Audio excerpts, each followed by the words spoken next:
ஆஸ்ட்ரோவெட்டின் தனுசு ராசி நேர்களே, தனுசு லக்னக்காரர்களே வணக்கம். 15ஆம் தேதி 2025 மே மாதம். இத்தனை நாள் 6ஆம் இடத்தில் வீற்றிருந்தவர் 7ஆம் இடத்திற்கு இடம்பெயர்கிறார். அதாவது மிதுன ராசி மண்டலத்திற்கு இடம்பெயர்கிறார். மிதுன ராசி மண்டலத்திலிருந்து அவர் தனுசு ராசி மண்டலத்தையும் துலா ராசி மண்டலத்தையும் கும்பராசி மண்டலத்தையும் பார்வையிடுகிறார். லாபஸ்தானம் என்று சொல்லக்கூடியது துலா ராசி மண்டலம், லக்னபாவம் என்று சொல்லக்கூடிய தனுசு ராசி மண்டலம், வீரிய விஜயஸ்தானம் என்று சொல்லக்கூடிய 3ஆம் இடம் அதாவது கும்பராசி மண்டலம். இந்த இடங்களை பார்வையிட்டு இந்த இடங்களை வலிமை சேர்ப்பதும், இந்த இடத்தில் வளர்ச்சியை கொடுப்பதும், இந்த இடத்திற்கான ஞானத்தை கொடுப்பதும், அந்த இடத்தில் உள்ளவர்கள் மூலமாக நமக்கு நன்மைகள் கிடைக்கச் செய்வதும் ஸ்ரீ குரு பகவான் பயிற்சியில் உங்களுக்கு கிடைக்கக்கூடிய விஷயங்கள். அப்போது வளர்ச்சி மாத்திரம்தான் நாம் பார்க்கணுமா அப்படின்னா, வளர்ச்சியில் 2 விதமான வளர்ச்சிகள். ஒன்று, அந்த வளர்ச்சியின் மூலமாக நமக்கு கிடைக்கக்கூடிய லாபங்கள், அந்த வளர்ச்சியின் மூலமாக நமக்கு கிடைக்கக்கூடிய கர்வம் அல்லது அகம்பாவம் அல்லது தடைகள்.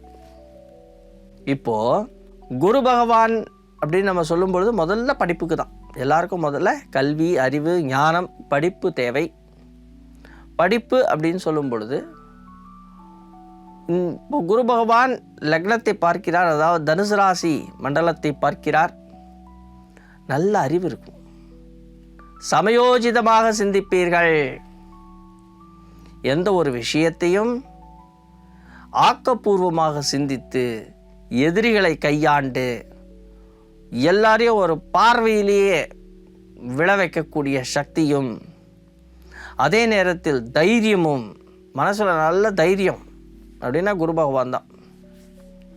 அந்த தைரியமாகவும் செயல்படுவதால் வெற்றி அடைகிறீர்கள். அப்போது படிப்பு நன்றாக வரும், படிப்பில் ஒரு முன்னேற்றம் இருக்கும், நல்ல ஞானம் கிடைக்கும், படித்தது புத்தியில் இருக்கும், ஞாபக மறதி வராது, எழுதும் பொழுது அழகாக செயல்படுவீர்கள், எழுதுகிற விஷயத்தில் வெற்றியும் பெறுவீர்கள். அந்த படிப்பு எக்ஸாம் இதன் மூலமாக லாபங்களையும் அடைகிறீர்கள். சிலர் இந்த யூபிஎஸ்சி அதே மாதிரி பார்த்திங்கன்னா கவர்மெண்ட் எக்ஸாம்ஸ் இதுக்கெல்லாம் ப்ரிப்பேர் பண்ணிகிட்ருக்கிறவங்களுக்கு வெற்றி கிடைக்கும். அவர்களுடைய சமயோஜித புத்தியினால் டைரக்ட் இன்டர்வியூவில் வெற்றி பெறுவீங்க. வாழ்க்கையில் முன்னேற்றம் தரக்கூடிய குரு பயிற்சி படிக்கிறவங்க. அப்போது நமக்கு ஞானம், படிப்பு வந்துவிடுச்சானா நம்மளுக்குள்ள ஒரு விஷயம் என்னென்னா தைரியம் வரும், மனசில் ஒரு தைரியம் வரும். தைரியத்தோடு செயல்படுவீர்கள். எந்த ஒரு விஷயத்தையும் தைரியமாக முன்னெடுத்து செய்வீர்கள். அடுத்தவர்களுக்கு நல்ல வழிகாட்டியான நீங்கள் அடுத்தவர்களை வழிகாட்டக்கூடிய ஒரு நல்ல ஒரு பொசிஷனுக்கு ஒரே நேர்கோட்டில் அவங்கள பயணிக்க வைப்பதற்கு இந்த குரு பயிற்சி உங்களுக்கு உபயோகரமாக இருக்குது. ஆனால் எப்பயுமே குரு பயிற்சி என்ன, குரு பகவானை மாத்திரம் பார்க்கக்கூடாது, மற்ற கிரகங்களையும் பார்க்கணும். சில முக்கியமான கிரகங்கள் இன்னும் ஓரிரு நாளில் ஒரு பயிற்சி, ராகு பகவானுடைய பயிற்சியும், ஏற்கனவே முடிந்த சனி பகவானுடைய ஒரு பயிற்சியும், இது எல்லாத்தையும் கணக்கில் எடுத்துகிட்டு வரணும். இதெல்லாம் கணக்கில் எடுத்துகிட்டு வரலைன்னா ஒன்றும் செட் ஆகாது. அப்போது கணக்கில் எடுத்துகிட்டு வந்தால் நாம் எந்த இடத்துல ஜாக்கிரதையாக இருக்கணும் அப்படிங்கிற விஷயமும் இருக்குது. நமக்கு நல்ல அறிவு இருக்குது, நல்ல ஞானம் இருக்குது, நல்ல வீரம் இருக்குது, நல்ல விஜயம் இருக்குது, வீரியம் இருக்குது, எல்லாம் இருக்குது. அதே நேரத்தில் ஷார்ட்கட்டாக திங்க் பண்ணுவோம். எப்படியாவது ஜெயிக்கணும்னு சொல்லி வாழ்க்கையில் ஒரு இடத்துக்கு நாம் காலடி எடுத்து வைப்போம். யாராவது ஒருத்தங்க 10,000 ரூபா கொடுத்தா அடுத்த இன்னும் 2 மாதத்தில் 1 லட்ச ரூபா தருவேன்னு சொல்லுவாங்க, அதில் போய் இன்வெஸ்ட் பண்ணுவோம். யாராவது சீட்டு கட்டுற, தீபாவளி சீட்டு அந்த சீட்டுன்னு சொல்லுவாங்க, அதில் போய் பணத்தை கட்டி ஏமாறுவோம். நமக்கு புத்திசாலித்தனம் இருந்தாலும் ஏமாறுவோம். அப்போது அந்த விஷயத்தில் நாம் எச்சரிக்கையாக இருக்க வேண்டும். இளைய சகோதர சகோதரிகள் மூத்த சகோதர சகோதரிகள்கிட்ட கொஞ்சம் பேசுங்க.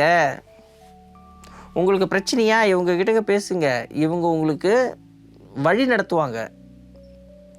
ஏன்னா இவங்களுக்கு குருவினுடைய பரிபூர்ண அனுகிரகம் உண்டு. அதனால் உங்களை வழிகள் நடத்தக்கூடிய விதத்தில் அவங்க செயல்படுவாங்க.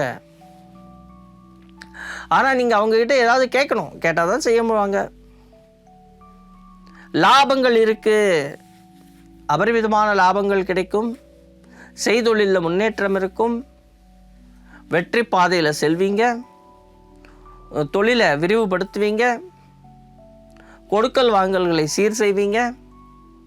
இதெல்லாம் பாசிட்டிவ்.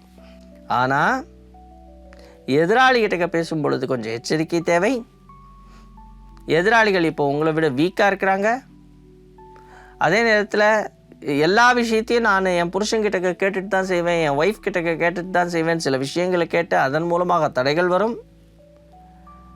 சில நேரத்தில் ஏதாவது ஒரு இடத்துல இன்வெஸ்ட்மெண்ட் பண்ணுறதுக்காக அவங்கள கேட்டு அவங்க அதில் பண்ணு இதில் பண்ணுன்னு சொல்லுவாங்க, அதில் போட்டு ஏமாந்துருவீங்க. இந்த இடத்துல கொஞ்சம் எச்சரிக்கை தேவை. அதே நேரம் கேது பகவான் பார்த்திங்கன்னா 9ஆம் இடத்துல வந்துடுவார். அதே நேரம் தொழில் அபிவிருத்தியை பற்றியே நாம் பார்க்கணும். லாபங்கள் இருக்குது, லாபங்கள் எதன் மூலமாக வரக்கூடிய லாபங்கள் அப்படிங்கிறதையும் நாம் எடுத்துக்கணும்.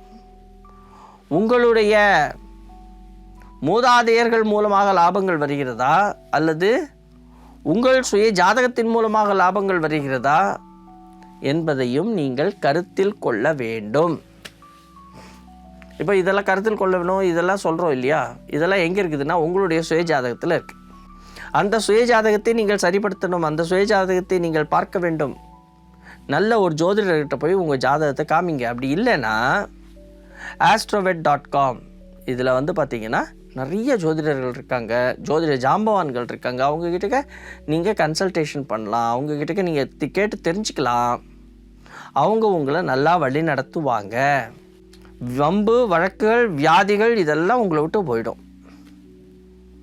அந்த வம்பு வழக்குகள் வியாதிகள்லாம் போகும்பொழுது இத்தனை நாள் இருந்த பிரச்சனைகள் போயிடும்.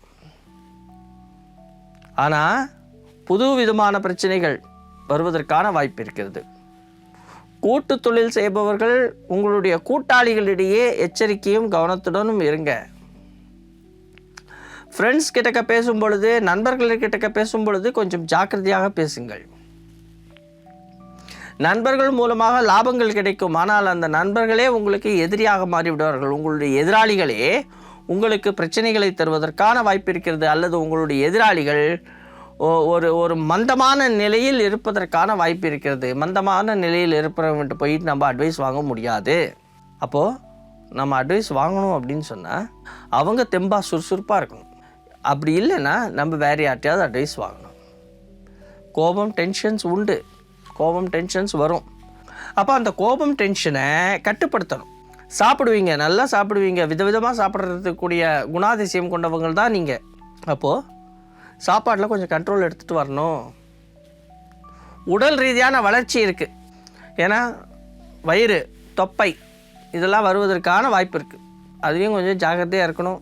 இதெல்லாம் தசாபுத்திகளை வைத்து தான். அதனால் உடனே இந்த குரு பயிற்சிக்கு நீங்கள் நினச்சிக்காதீங்க.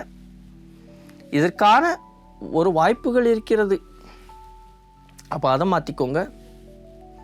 இந்த அறிவு ஞானத்தின் மூலமாக உங்களுடைய வாழ்க்கையில் மேலும் மேலும் முன்னேற்றமும், உங்கள் குடும்பத்தில் சந்தோஷமும், நல்ல ஒரு சந்தான பாக்கியமும் கிடைக்க ஆஸ்ட்ரோவெட்டின் அன்பு வாழ்த்துக்கள். நன்றி, வணக்கம்.